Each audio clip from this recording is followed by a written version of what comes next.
2026년은 하락 가능성 낮습니다. 서울은 5% 이상 상승 예상합니다. 많이 오르지 않은 나머지 서울 지역들이 키맞추기식 상승을 하면서 5% 이상 저는 예상을 하고 있습니다. 크게 오르지 않았던 지역들, 남부 축에서 동탄이나 안양, 안항구, 신축 아파트가 있는 이런 지역들이 이제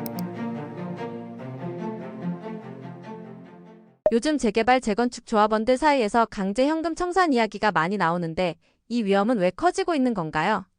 이게 정부 규제의 역설이죠. 11호 대책으로 서울 전역과 경기도 12곳을 투기과열지구, 조정대상지역, 토지거래가 구역으로 묶었는데 투기과열지구로 지정이 되면 이제 어떤 일이 발생을 하냐면 입주권이라고 하죠. 입주권이 원래 재개발은 한 개가 나오고요. 재건축 같은 경우는 지방에, 그러니까 과밀 억제권이 아니고 규제 지역이 아니면 주택 수마다 나오고요. 과밀 억제권인데 비규제 지역은 3채까지 나오고요. 규제 지역은 한 채밖에 안 나옵니다. 그러니까 그럴 수 있잖아요. 남편이 한 채, 마포 성산시형 아파트라고 이제 예를 들면 남편이 한 채, 부인이 한 채, 자녀가 한 채 가질 수도 있잖아요. 규제 지역으로 지정되지 않았다면 3채를 다 받을 수 있는데 규제 지역으로 지정이 되니까 한 채만 나온대, 한 세대당. 그럼 나머지 2개는 어떻게 돼요? 현금 청산이 됩니다. 현금 청산되면 어떡하지? 손해보는 거죠. 왜? 감정 가격이 시세보다 낮거든요. 그래서 우리가 새 아파트를 받기 위해서 재건축을 투자하는 거지. 현금 청산되면 파는 게 맞지. 그러니까 팔려고 하니까 뭐? 조합원 지위 양도 금지가 걸립니다. 재건축은 조합 설립 인가가 되면 조합 지위 양도 금지. 한마디로 못 판다는 얘기입니다. 5년 거주, 10년 보유하신 분들만 팔 수 있습니다. 그게 조건에 해당이 안 되는 분들은 못 팔아요. 큰일 났다. 우리 가족이 3채를 가지고 있는데 한 채만 새 아파트를 주고 2채는 현금 청산 대상이래. 손해본대. 팔지도 못한대. 어떤 선택을 하겠습니까? 조합원이라면. 동의를 안 합니다. 하지 말자. 어차피 현금 청산 될 바에는 하지 마라. 그냥 나중에 하든지 라고 하지 않겠습니까? 정비사업에서 가장 중요한 게 동의율이거든요. 추진위부터 조합 설립부터 사업시행계획, 관리처분 다 동의를 받아야 되는데 이런 분들이 안 그래도 동의율을 끌어올려도 모자랄 판에 이런 분들이 해주겠다고 하다가 갑자기 정책이 바뀌게 되면서 나는 안 할래. 재건축 하게 되면 나는 현금 청산당해서 안 돼 라고 해서 반대하게 되면 재건축 사업 속도가 빨라질 수가 없습니다. 지금 서울 도심의 공급이 부족해서 재건축 재개발이 사실 유일한 방법이잖아요. 빨리 해도 모자랄 판에 집값 잡겠다고 투기과열지구로 지정을 해버리니까 오히려 정비사업의 속도를 늦춰버리는, 사업이 안 되는, 궁극적으로 공급이 안 되는 이런 문제들이 생긴다는 거죠. 그러면 모든 정책은 명암이 있거든요. 명과 암이 있는데 좋아. 정비사업 공급이 늦어지게 되고 지위양도 금지 걸리고 현금 청산되고 다 좋아. 그럼에도 불구하고 주택시장이 안정이 되면 할만한데 안정이 됩니까? 11호 대책 발표되고 한강벨트 집값 떨어졌습니까? 안 떨어집니다. 오히려 호가가 실거래 가격보다 2, 3억 더 높습니다. 집주인들은 그렇게 내릴 생각이 지금 전혀 없습니다. 그러니까 집값은 못 잡고 거래량만 잡고 정비사업 속도만 잡고 집값은 못 잡았다는 거예요. 반대가 돼야죠. 거래량은 많고 거래량이 많아야 그렇잖아요. 세수도 늘어나고 내수 경제도 좋고 아파트 거래가 늘어나면 어떻게 돼요? 이삿짐 업체들도 잘 되고 중개업소들도 돈 좀 벌고 이사하게 되면 가전업체, 가구업체 다 나름대로의 순환 구조가 되잖아요. 세금도 내고 그래서 경제에 도움이 되는데 거래를 잡아버리니까 세수도 감소, 중개사들도 장사 안 되고 1층 중개사가 있는 폐업이 늘어나니까 임대시장도 죽고 가전, 가구 업체들 다 총체적 난국입니다. 안 돼요. 오히려 반대가 됐어야 되는데 입주 물량은 잡아버리고 정비사업 속도는 잡아버리고 지금 이런 결과가 나오다 보니까 집값은 못 잡고 저는 안타깝게도 정책의 실패다. 11호 대책은 물론 급등하는 브레이크를 잡았는지는 모르겠는데 거래를 잡은 게 어딥니까? 라고 말한다면 제가 할 말은 없는데 그거는 바보 같은 짓이죠. 거래를 활성화시키고 가격을 안정시켜야 되는데 지금 살려야 되는 거래는 잡아버리고 잡아야 되는 가격은 지금 못 잡는 이런 문제들이 생깁니다. 특히 정비사업들 이 문제들 쉽지 않을 것 같고요. 또 하나 부작용을 하나 더 말씀드리면 그 대출 규제를 강화하고 있기 때문에 신축 아파트들 조합원들이 신축 아파트가 입주하게 되면 전세를 맞추는 분들 소유권 이전 조건부 대출 금지시켜버렸기 때문에 세입자들이 또 신축 아파트 이사를 못 갑니다. 그러니까 또 전세 시장 또 불안해요. 왜? 신축 아파트가 들어오는데 세입자가 못 들어가다 보니까 세입자는 기존 아파트 전세금을 올려줘야 돼요. 기존 매물이 또 안 나옵니다. 입주 물량도 부족하죠. 그러면서 지금 전세 시장도 상당히 불안한 상황이기 때문에 이런 게 모든 게 정책의 실패입니다. 그래서 저는 2025년 이재명 정부의 부동산 정책은 높은 점수를 주기는 현실적으로 어렵다. 점수로 평가하자면 저는 50점밖에 못 주겠습니다. 2026년 이후 전세와 매매 시장은 어떻게 될 것으로 전망하시나요? 2026년은 하락 가능성 낮습니다. 이제 지역별로 제가 말씀드릴 텐데 서울은 5% 이상 상승 예상합니다. 2025년에는 서울이 8.4% 상승을 했는데 제 생각에는 비슷할 것 같습니다. 2025년과 2026년 상승률이 비슷한데 그렇다면 한강벨트나 경부벨트가 역시 상승을 주도할 것인가? 그거는 다를 것 같습니다.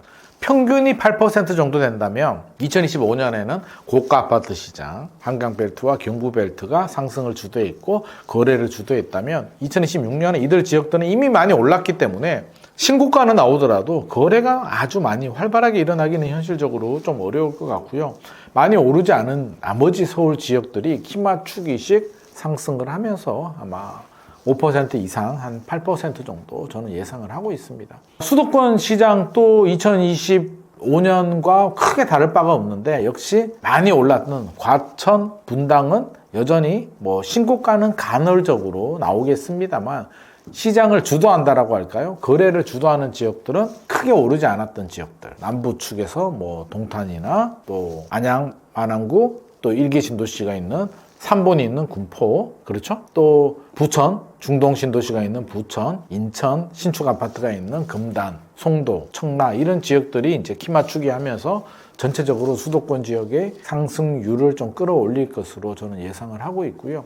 지방은 아주 뜨겁다? 막 화랑이 될 것 같지는 않은데 일단 바닥은 다진 것 같고요. 2025년 4분기 통계를 보게 되면 슬금슬금 부산 해운대구나 동래구 같은 경우도 상승률이 꽤 많이 올라왔고요. 울산의 남구 같은 경우는 0.28%까지도 올라갔습니다. 그러니까 지방도 최악의 상황은 벗어났다. 물론 여전히 미분양은 많이 있습니다만 상승 하락보다는 약한 상승, 그러니까 한 0에서 1% 사이 정도가 아마 지방은 이 정도 나오지 않을까 저는 예상을 합니다. 그래서 전체적으로 보게 되면 이제 상승 흐름은 유지가 된다. 서울보다는 여전히 그래도 수도권 지역들이 상승세를 좀 주도할 것 같고요. 지방도 2025년보다는 좀 더 개선되는 흐름 보이는데 미분양이 좀 부담스럽기 때문에 정부는 정책으로 좀 해결을 하려면 미분양 있잖아요. 지방의 미분양을 좀 살리는 정책, 지방 미분양을 2026년 한 해 동안 사는 분들에 대해서는 취득세 면제, 양도세 5년간 면제 이런 카드 좀 나와주면 또 서울에 원정 투자 들어가시는 분들 중에 그렇잖아요. 지방에서 서울 수도권 지역에 아파트 사시는 분들 있잖아요. 이런 분들이 지방에 미분양을 사도록 물기를 좀 돌려주는 정책도 저는 좀 필요하지 않나 싶습니다. 그래서 균형 발전이거든요. 서울로 몰리는 걸 수도권으로 몰리는 수요를 지방으로 좀 돌리는 정책도 필요해 보입니다. 그래서 전체적으로 본다면 상승 가능성 높다. 서울은 5% 이상, 수도권 지역은 한 3에서 5% 사이 정도, 지방은 0에서 1% 사이 정도 상승을 예상하고요. 문제는 전세입니다. 전세는 매매보다도 매매 플러스 2%포인트 정도 상승률이 더 높을 것 같습니다. 서울, 수도권, 지방 모두 다 동일한 현상으로 집값, 매매 가격보다 전세 가격 상승을 저는 더 높다로 전망하고 싶습니다. 2026년부터 집값이 크게 변할 수 있다고 보는 가장 핵심적인 이유는 무엇인가요? 2026년이 시작이 되었습니다. 2025년에는 집값이 3번 올랐습니다. 물론 서울 한강벨트와 수도권, 경기도, 경부벨트 일부 지역 이야기입니다만 일부 지역은 크게 3번이 올랐죠. 2월, 3월 토지거래가구역 풀고 묶으면서 한번 올랐고요. 6월에 그 정치적 불확실성이 제거가 되면서 한번 크게 올랐고, 물론 두 번째 상승으로 이제 627 대책이 발표가 됩니다. 강력한 대출 규제죠. 세 번째는 9월, 10월입니다. 97 공급 대책이 알맹이가 없다 보니까 실망한 수요자들이 움직이면서 크게 올랐는데, 자, 2025년 시장은 이렇게 움직였죠. 크게 3번 특정 지역 한강벨트와 경부벨트 위주로 양극화가 굉장히 심했다. 그러면 2026년 시장은 이제 어떻게 움직이느냐가 중요한데, 일단 하락 전환은 힘들 것 같습니다. 하락 전환이라고 한다면 이제 집값이 떨어져야 되는데, 집값이 떨어지려면 지금 여러 가지 여건이 그렇게 떨어질 분위기, 조건, 컨디션이 성립이 되지 않습니다. 집값이 떨어지려면 입주 물량이 아주 많이 나오거나 노태우 정부 그 1기 신도시 200만 호처럼 그런 식으로 굉장한 공급 폭탄이 쏟아지거나 아니면 대외적인 어떤 변수들 2008년도 글로벌 금융위기나 2022년 미국이 기준금리 많이 올릴 때처럼 그런 불확실성이 커져서 공포 분위기가 조성이 된다면 집주인들이 금매로 던지고 집을 사려는 매수자들이 안 사면서 집값이 떨어지는데 지금 분위기를 보게 되면 입주 물량이 뭐 2025년 대비 2026년이 더 줄어들 것으로 예상이 되고요. 이거는 팩트입니다. 유동성도 지금 많이 풀린 상황에서 하락 전환은 현실적으로 어렵습니다. 그러면 2026년은 뭘 봐야 되느냐? 포인트는 이거죠. 양극화라고 하는데 2025년에 많이 올랐던 한강벨트와 경부벨트, 그러니까 더 구체적으로 말씀드리면 한강벨트는 강남 3구, 용산구, 마포, 성동, 동작, 강동, 광진구 이런 지역들과 이제 경부벨트라고 한다면 과천시, 성남시 분당구, 판교, 분당 신도시, 그리고 성남 구도심, 용인 수지 이런 지역들입니다. 2026년 또 이런 지역들이 얼마나 올라가느냐인데 뭐 하락 전환은 안 될 것 같고요. 거래량은 뭐 이게 폭발적으로 늘어나는 건 현실적으로 불가능합니다. 대출 규제에다가 토지 거래가 구역까지 지정이 됐기 때문에 전세 끼고 살 수도 없고 대출 받기도 어렵기 때문에 거래량은 떨어지는데 이제 몇 개씩 신고가가 나오는 거죠. 집주인들은 여전히 호가를 올리고 있거든요. 최근에 보게 되면 서울의 한강벨트나 경부벨트 같은 경우 실제 거래된 실거래 가격, 그러니까 10월 정도 거래된 가격보다 2, 3억 정도 높여서 호가를 올리고 있기 때문에 거래는 안 되는데 어떤 현금 돈 있는 사람이 하나 딱 거래를 하게 되면 이게 신고가가 나옵니다. 그래서 한강벨트나 경부벨트는 2016년에도 이런 식의 상승, 거래량은 줄어들었는데 간헐적인 신고가 행진들이 나올 것으로 예상이 됩니다. 그러면 어느 지역들이 거래량이 좀 늘어나고 하느냐? 이런 고가 아파트 시장보다는 그래도 금액대가 한 10억 이하 구간에 들어가는 물건들, 10억 넘어가게 되면 대출이 4억밖에 안 나오기 때문에 현금이 아주 많아야 되는데 현금이 솔직히 한 20억 이상 되시는 분들은 프라이드가 굉장히 강하거든요. 1년, 2년 전, 그러니까 2024년, 2023년만 하더라도 현금 20억 있으면 잠실이나 강남에 아파트 전세 깨고 살 수 있었는데 지금은 못 사잖아요. 근데 그런 분들은 예전에 영광, 그런 프라이드를 가지고 있기 때문에 마음에 안 드는 물건, 소위 말해서 용인 수지라든지 그 이하 지역들 쳐다보지 않습니다. 그러니까 15억 이하에 내 집 마련 못하신 분들이 들어갈 수 있는 지역. 용인 수지 같은 경우는 2025년 12월에도 상승폭이 상당히 높았습니다. 왜냐하면 토지거래가구역으로 지정이 되고 투기과열지구로 지정이 됐음에도 불구하고 대출 6억 받아서 현금 한 5억에서 10억 사이에 있는 분이 어떻게든 뭐 할 수 있는 구간이거든요. 그러다 보니까 신분당선 타고 경부벨트인 용인 수지라든지 이런 지역들이 2025년에도 움직였고 2026년에도 이런 15억 아래 구간의 경부 라인들은 움직일 것 같습니다. 그러면 광교라든지 이런 지역들이 거래가 좀 될 것 같고요.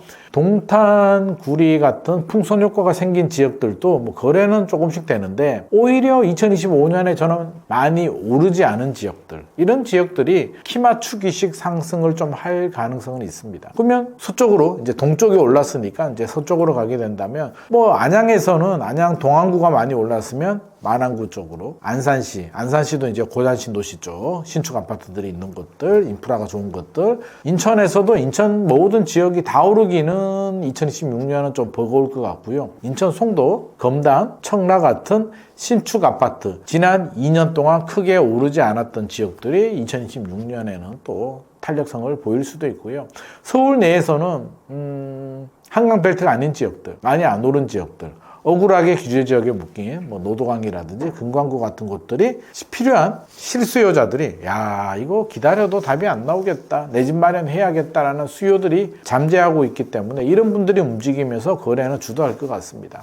최근에 설문조사가 하나 있었는데 이제 직방에서 설문조사를 했는데 2026년 집 살 의향이 있느냐라고 물어보니까 69.9% 거의 70% 정도 되시는 분들이 사고 싶어, 살 생각이 있어 라고 답을 했습니다. 그러면 언제 사고 싶어?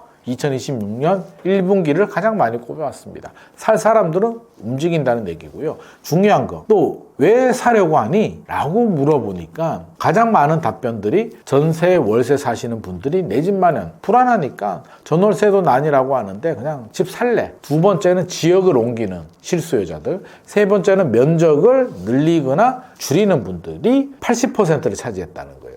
실수요자들이 집 살 의향이 있는 분들 중에 80%가 실수요자라는 얘기는 정부가 대출 규제도 하고 뭐 여러 가지 규제를 하잖아요. 전세 끼고도 못 사게 토지거래가 구역 규제를 함에도 불구하고 아니 실수요자들이 내 집 마련한다는데 정부 규제가 약발이 크게 먹히겠습니까? 정부의 딜레마도 여기에 있죠. 실수요자들이 집 사는데 언제까지 모든 걸 틀어막아야 될 것인가? 이게 문재인 정부 때처럼 다주택자들이 주택시장을 주도한다면 굉장히 명쾌해요. 답은. 다주택자들 규제하고 1주택자들은 풀어주면 되는데 지금은 이런 실수요자들, 무주택자들이나 갈아타기 1주택자들이 시장을 선도하고 있고 2026년에도 이런 분위기는 이어질 것으로 예상이 되고 있기 때문에 아마 정부 국토교통부도 아마 2026년 상당히 머리가 아플 것으로 예상이 됩니다. 2024년에서 2025년에는 입주 물량이 있었는데 2026년에 들어서면서 공급 절벽이라는 말이 나오는 이유는 무엇인가요?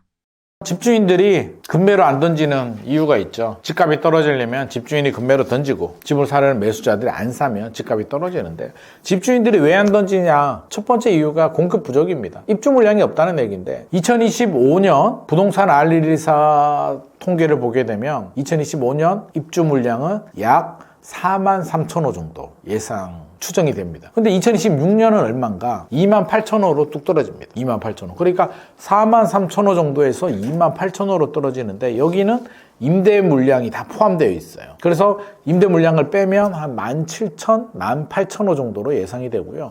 직방에서 조사한 내용을 보게 되면 임대 물량을 빼니까 이 정도 수치에 근접을 합니다. 그러면 부동산 R124나 직방의 통계를 보게 되면 임대 물량을 빼면 17,000호 정도밖에는 나오지 않는다. 임대 물량을 포함하더라도 28,000호면 43,000에서 28,000까지 떨어졌다는 얘기죠. 상당한 큰 폭의 감소입니다. 전국적으로 한 25% 정도가 입주 물량이 2025년 대비 2026년은 줄어들고요. 경기도도 줄어드는데 서울이 특히 많이 줄어듭니다. 입주 물량이 줄어든다는 얘기는 신축 아파트가 공급이 안 된다는 얘기니까 우리가 집 가격을 할 때는 항상 수급 밸런스잖아요. 수요와 공급인데 공급 측면에서 보면 입주 물량 이게 절대적인 공급이라고 하거든요. 이게 안 나온다면 집주인이 이제 매물이라도 많이 쏟아내야 되는데 지금 집주인이 매물을 쏟아낼 수 있는 상황인가요? 입주 물량이 안 나온다는데 집주인이 왜 매물을 내놓습니까? 그것도 하락 매물을 가격을 떨어뜨려서 그럴 이유는 전혀 없고요. 오히려 입주 물량이 줄어들음으로써 이제 전월세 시장이 또 더 불안해질 가능성이 높습니다. 시장의 수요자들은 생각이란 걸 하잖아요. 생각을 해보게 되면 어떤 생각을 하냐면 2026년 1년 정도 입주 물량이 부족하다면 뭐 좀 참을 수 있지. 내가 뭐가 불안해. 2027년에 물량이 많이 나올 거야 라고 생각할 수는 있는데 2027년은 입주 물량이 더 줄어듭니다.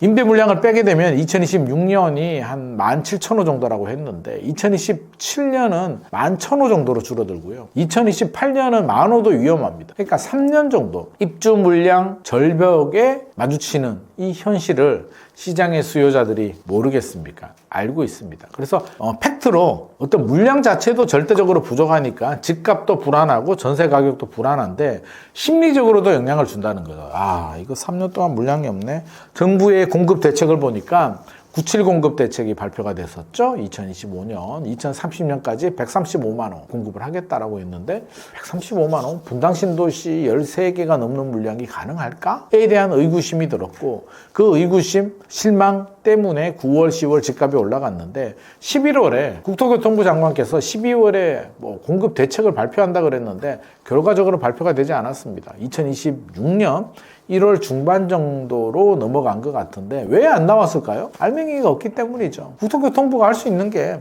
제가 맞춰볼까요? 뭐가 나오는지 아마 뻔할 텐데 그린벨트, 세리풀지구 같은 그린벨트 언제 어느 정도 물량을 분양을 하겠다 이런 계획이 나올 것 같고요.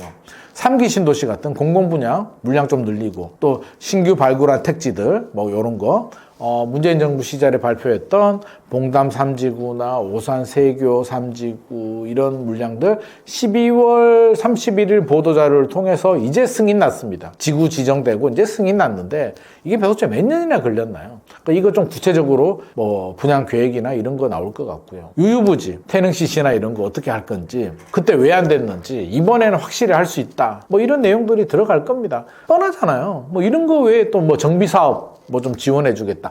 공공주도로 정비사업 지원하겠다. 이런 내용들 들어가는데 이런 내용 가지고 불안 심리가 줄어들겠습니까? 대통령께서 답이 없다라고 이제 한번 말씀을 하셨는데 대통령께서 아마 제 생각에는 국토교통부 장관 불렀겠죠. 야, 공급대책 한번 좀 가져와봐. 얘기 좀 해봐봐. 그 니들 무슨 카드가 있냐? 라고 하니까 이런 설명을 하지 않았겠습니까? 이런 걸 준비하고 있다라고 하니까 머리가 좋은 대통령께서 뭐라고 생각하겠습니까? 야, 진짜 야, 니들 이런 거 가지고 되겠냐? 이거 가지고 지금 불안한 시장이 먹힐 것 같아? 라고 얘기를 했을 것 같습니다. 그러니까 12월에 안 나왔죠. 그리고 대통령께서 답이 없다라고 얘기한 것도 아마 저 내심의 마음이 이렇게 나오지 않았나. 진짜 이런 식으로 해가지고 진짜 답이 없네라는 제 마음이 대통령 마음과 거의 비슷하지 않을까. 답답함을 느꼈을 겁니다. 뭐가 나올 거야 갑자기. 근데 사실 그렇잖아요. 우리 6.27 대책 발표될 때만 하더라도 대통령께서 이거 맛보기야. 더 강력한 거 굉장히 많아 라고 해서 굉장히 자신감이 충만했습니다. 다 잡아버릴 거야. 할 수 있어 라고 했는데 최근에 뉘앙스를 보게 되면 이런 자신감 없어졌습니다. 다른 정책은 모르겠고 부동산 정책에 대해서만 보자면 자신감이 사라졌어요. 오죽하면 대책이 없다는 말을 대통령 입으로 어떻게 하겠습니까? 이거는 할 수 없는 얘기거든요. 근데 이 답답함이 아마 나온 것 같고 이 답답함이 바로 공급 대책입니다. 아무리 노력하면 뭐합니까? 2028년까지는 안 되는데 2026년에 착공 들어가도 2029년 요즘 공사 기간이 한 4년 걸리거든요. 9년, 30년이 됩니다. 서리풀 지구 얘기 좀 해볼까요? 서리풀 지구에 대한 기대가 굉장히 높은데 일각에서는 서리풀 지구를 이제 반값으로 토지 임대부 같이 반값으로 하면 주택시장이 안정이 된다라고 이제 말씀을 하시는데 이거 한번 따져봐요. 진짜 반값이 가능하겠습니까? 가능할 수도 있는데 첫 번째 특징이 있잖아요. 2만 세대 중에 공공임대 빼고 특별공급 빼고 이것도 차 떼고 포 떼면 실제로 일반인들이 분양받을 수 있는 물량은 제가 볼 때는 8,500도 안 나올 겁니다. 그것도 강남 핵심 지역도 아니고 양재라고 하지만 가보면 과천이에요. 과천하고 우면 쪽에 붙어있는 지역이기 때문에 강남에 있는 소위 말한 강남 아파트를 원하는 수요 또는 강남에 거주하시는 분들은 이들 지역을 강남이라고 인정하지 않습니다. 솔직히 말씀드리면 청담동, 압구정동, 그렇죠? 반포, 대치동,